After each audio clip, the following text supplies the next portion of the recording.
Danny Flexen here for Seconds Out. I have lost a bit of weight. Thanks for starting the interview with that. 3 stone. Wow. 3 stone. Wow, well done. Thanks very much. I was with one of my mates at the party the other night, Chunks. He's lost 40 kilos. 40 kilos. 6.5, nearly 7 stone, I think. I know. Has he got to change his name now? Yeah, it's a good point actually. Yeah. Slims. Yeah, exactly. Good stuff. But this is Eddie Hearn for people that don't know. I'm sure everyone does know. Lost 4 pounds as well, just saying. Yeah. I could tell straight away. Yeah, I didn't want to say, but yeah, amazing.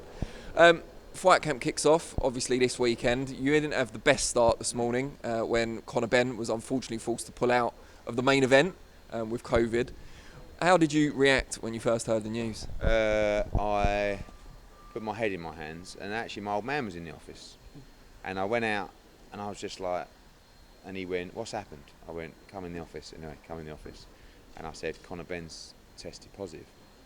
And he went, "Oh, fucking hell. Lucky he stacked the card." I went, "Yeah, but it's the first week." And I did actually go through a very weak moment of just going, why? Like, why does this fucking always happen?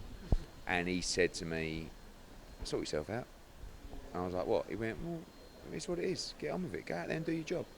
And that's really all you can do, isn't it? I mean, on a serious note, it is lucky that it's this week and the card is so stacked, because you've probably got 3 fights that could be main event. But it's it's a gutter, because I was looking forward to Conor Benn. He's a great fighter, but there's not really a lot you can do other than reschedule it as soon as safely possible. I think that's the key. That when Conor phoned me, he was like, "I'm fighting." I said, "It's going to be a bit difficult, mate." He said, "No, I'm fine. I feel fine. I'm ready to go." And he sparred, I think, on Monday. He said, like Tony said, he's never looked better. And it was he's now had to have a few hours to say, okay, but when can I fight? And the answer is August the 14th, if he stays asymptomatic, and if he tests negative soon, but he still has to isolate. So September the 4th in Leeds is one that I'm sort of looking at, and it would be a big addition to that card. So it'll work out either way. And I got a little bit of stick that Kanzu Leigh Wood wasn't main event anyway. So to the few people that said that, they'll be over the moon now. Yeah, exactly. When the Shannon Courtney fight fell through, you were quick to add Kanzu and Leigh Wood to the show, which was, for a lot of people, an improvement on what was there previously. Did you give any consideration to replacing this fight? I know it's terribly short notice. Not at this point. Like, that was another thing my old man said to me. "Well, could you move a fight from there?" I said, at the end of the day, Yildirim against Cullen was going on the internet before the broadcast. And I was always a bit gutted that was the case. So all we did was we moved Cullen against Yildirim to the first fight of the main broadcast. And then we go Campbell Hatton, so you got Sandy Ryan, you got Anthony Fowler against Muller, Chris Billam-Smith, and then Kanzu. So actually, from a TV perspective, it works out. But I just feel like sometimes if you chase things like that, you end up adding something that doesn't actually give any value. And it's like, I said to Granados, "Do you want to fight?" I said, "I'll get you an 8-rounder. And he was like, no, I want Ben. Like, that's all I want." And so, yeah, all in all, it just means that we'll do one less fight on the social media broadcast beforehand. And a lot of people have said, with it being DAZN and it's a streaming platform, why don't you show every fight anyway? Why do you put some on social media? Just because, quite frankly, it's more about the team of people working on the live show. A few years ago, I said exactly the same thing. But you don't realise like the work that has to go in from the production team, the producers, the directors, the people working in the truck, the commentators. Like to go from 5 o'clock till midnight, it's a long old shift. So the general feeling is, and also it helps build up the show. If you put it across social media worldwide, it does some huge numbers. So it's kind of like, here we are, and now you can turn on to the main broadcast. A bit like we used to do with the Sky pay-per-view, where we'd go Facebook for the first hour, and move them into the main broadcast. So that's the main reason. But what you're basically losing is one fight from the social media broadcast. Now, I heard you saying earlier you don't own DAZN, because some people think you do. But can you give us an idea of how well the show has been doing in the build-up, social media touch points and so on, compared to Sky at a similar stage? Well, their social media platforms are much bigger than Sky Sports Boxing. I mean, I don't know if you saw the announcement yesterday. They hit 2 million subscribers. It's the biggest social media platform in boxing. So those numbers are really good. I think what they did, which was so clever was to run those UK shows before their big launch. So we're sitting at a huge amount of subscribers already. I know it's $1.99, so you know people are lumping in. But those really came through the Billy Joe Saunders Canelo Alvarez fight, the Callum Smith Canelo Alvarez fight, and the Ryan Garcia Luke Campbell fight. So I like that because we've got a solid base of consistent customers already without effectively starting from scratch from this deal. So, and at the moment, you know, those numbers are rating incredibly well for all the stuff that's been on DAZN, and there hasn't been a huge amount of offering for UK customers until this new deal was announced. The amount of people leaving, and I know I go back to 199, is like non-existent because they're ready for this run. We're going to drive subscribers this week, and quite frankly, the numbers will be better than the numbers we've been delivering on Sky in terms of viewership. So, but it's important to keep putting the schedule together. The real test, Danny, is going to come. I said to Michelle there, how often did you grill me about pay-per-views, right? And I still stand by it, giving value for money on those pay-per-views. But I lost quite a bit of my soul doing that over the last, God knows how long, 6 or 7 years. And I couldn't ignore the question of, we pay this subscription and now you're asking us to pay an extra 20 quid for this, which we believe should be part of our subscription.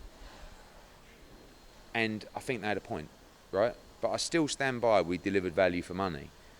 But the way that we're going to increase that subscriber base to fantastic levels is to provide the fights that used to cost you 20 quid, right?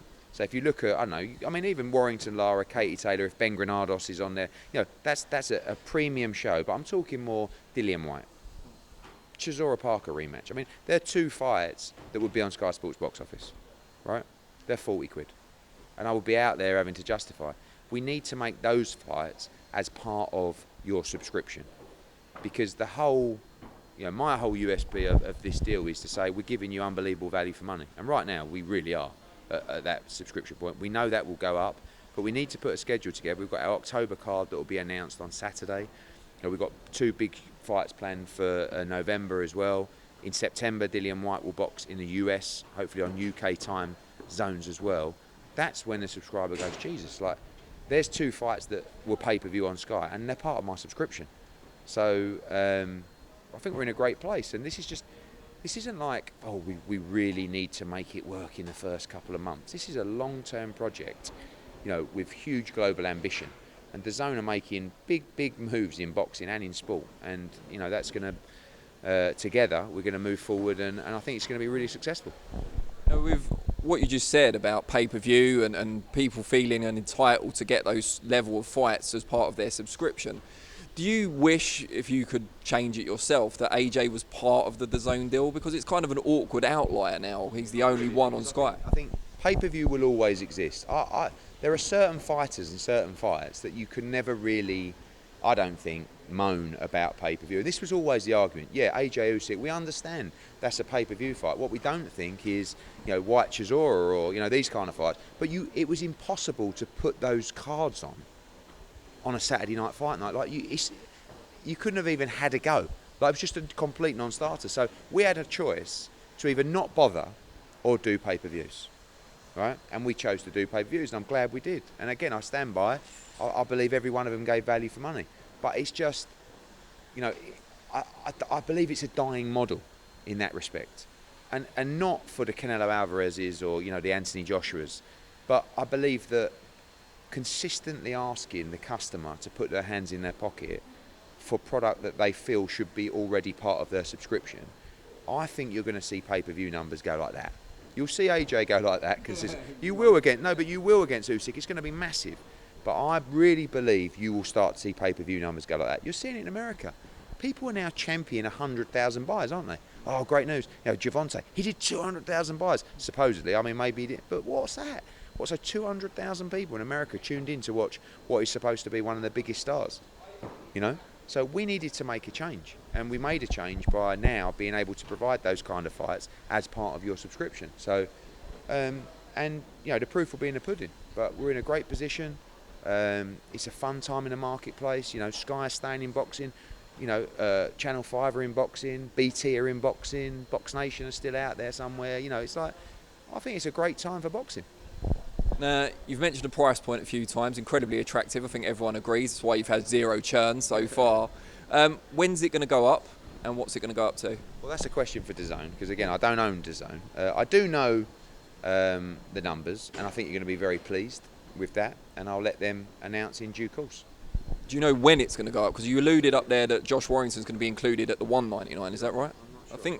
I think you said that, but I'm not. I'll have to check back the tape. We'll have to go to instant replay. Mistake. Yeah. So is it going to go up after the fight camp? Yeah, I think there'll be an announcement from DAZN soon, but certainly for fight camp, 199. You mentioned AJ Usyk there. I know you've already responded on some other channels to Bob Arum's comments about AJ Usyk happening in 2022. Well, yeah, that might happen, but I mean, he come out and said this fight should happen in the UK for the British fight fans. I mean, do you think Bob Arum gives a monkeys about the British fight fans? You would basically be saying to the fighters, you can do this fight in the UK, but you have to take half the money.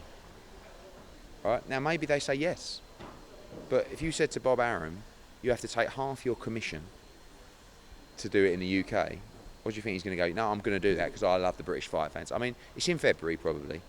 It's going to be in the Millennium Stadium. Now, I don't know how crazy Bob Arum is about Cardiff, but I don't even know if he realises it rains in February and we can't do it in a normal, in London or whatever. Yeah. But then he said it's a really easy fight to make. Oh yeah, it was really easy. What an easy fight to make. So yeah, we'll see. But I wouldn't believe one word Bob Arum says. Apart from them both needing to get through the interim fights against Usyk and Wilder respectively, what's the one thing, if you could pick out, that will be key to getting that fight done in 2022?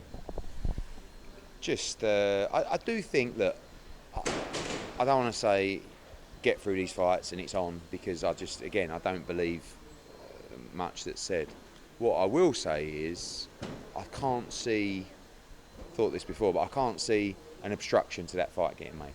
Like at some point they're both going to go, right, now's the time, come on, let's make our money, let's have this legacy fight, undisputed. There'll be no mandatories, right? Usyk will be cleared, the Wilder stuff will be cleared, no mandatories pending, just go. So I'd be very surprised, but Wilder's got Fury's not just got to beat Wilder, he's got to fight him first. Do you know what I mean? And AJ's got to beat Usyk. So right now, just focus on that. And AJ Usyk's a monster fight, and we've seen that here. People have not stopped for tickets. That will sell out in one day, guaranteed at Spurs. It's a massive fight. With Fury and now with Conor Benn as well, do you think the public generally are becoming more forgiving of athletes failing COVID tests, and even if it causes delays or postponements? Depends on your reputation, doesn't it? I mean, some people don't believe people. Like no one believed Tyson Fury had COVID. He probably did. Do you know what I mean? But, I don't know. I think Conor Benn's just in a situation where he's unlucky. He's looked after himself, like he's taken precautions, but somehow, somewhere, he's picked up COVID and he's paid the price. But it's not uncommon now, is it? Like it's just, it's. I think I wouldn't be surprised if we had one every week at fight camp, maybe more. Do you know what I mean? I mean, that's just. But so tune in. yeah. We'll bring you daily COVID updates. We should do live tests. That would be quite good. And then you just wait for the line. Do you know what I mean? And everyone's like, there it is, guys. So he failed 2 lateral flow tests this morning, and then we got him PCR tested, and unfortunately they come back as well positive. So just going back to Fury and Joshua for a minute, who are you more concerned about slipping up in their interim fight? Good question. I don't know. I mean, I'm not concerned about Wilder Fury because I don't really care. But we'll take whoever wins. Like we're not devastated if Fury loses because we'll fight Wilder. It's not about Fury or Wilder. It's just about the undisputed. So I don't really care who wins that fight. I'm just care about AJ beating Usyk, and I believe he will. But I believe it's going to be a very tough fight. Who's got the tougher fight out of the two? AJ. And also because Fury's beaten him twice.